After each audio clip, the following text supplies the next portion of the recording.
La dynamique mnésique, 2 points, application clinique de la reconsolidation mnésique. Nous avons vu précédemment qu'un souvenir remémoré devient instable avant de se consolider à nouveau en mémoire à long terme. Durant cette phase de plasticité transitoire, le souvenir peut être modulé, ceci permet alors une mise à jour du souvenir. À ce jour, nous savons qu'il existe différentes méthodes pour moduler un souvenir. Par exemple, il existe la méthode dite pharmacologique qui utilise notamment le blocage de synthèse de protéines.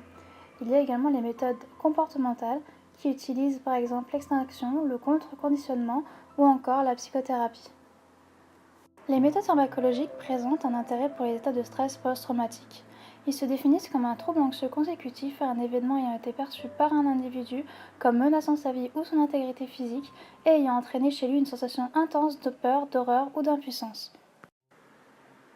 Le propranolol est utilisé en injection dans le blocage pharmacologique dans le stress post-traumatique. Ce médicament, qui est d'abord à visée cardiovasculaire, interfère avec le processus de reconsolidation d'un souvenir. Des études montrent qu'une prise de ce bêta-bloquant diminue la valence émotionnelle du souvenir traumatique avec le temps. Les méthodes pharmacologiques présentent également un intérêt pour les phobies spécifiques.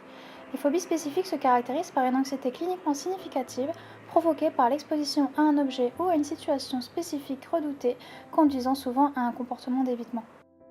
Une étude a mis en évidence que l'effet du bêta-bloquant perturbe le processus de reconsolidation de la mémoire et aide à transférer le comportement d'évitement en comportement d'approche chez les personnes souffrant de phobies spécifiques. Enfin, les méthodes pharmacologiques présentent un intérêt pour les addictions, qui sont définies par l'INSERM comme une dépendance à une substance ou à une activité avec des conséquences délétères. Des études antérieures ont montré qu'une prise de ce bêta-bloquant supprime les comportements de recherche d'alcool et de drogue chez les rongeurs. Une étude récente a montré l'effet inhibiteur du propranolol sur le besoin impérieux de tonique en plus du besoin impérieux phasique chez l'homme. Pour les méthodes comportementales, il est utilisé une thérapie dite de récupération-extinction-exposition, notamment pour les phobies spécifiques à l'aide de la réalité virtuelle.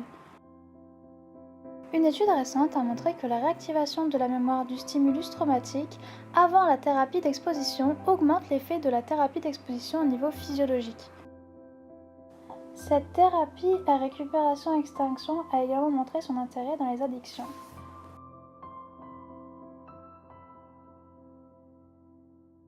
Également, un protocole inspiré des TCC et de la programmation neurolinguistique a montré sa pertinence pour les états de stress post-traumatique. Après ce protocole, les chercheurs obtiennent plus de détails dans le récit du patient, et également moins de signes d'activation autonome et une diminution de 50% de la sévérité des symptômes.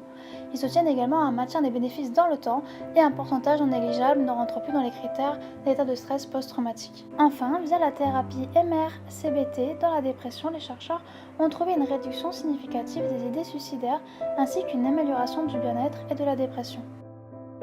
Bien que l'application clinique de la reconsolidation mnésique soit pertinente, celle-ci reste à manier avec prudence.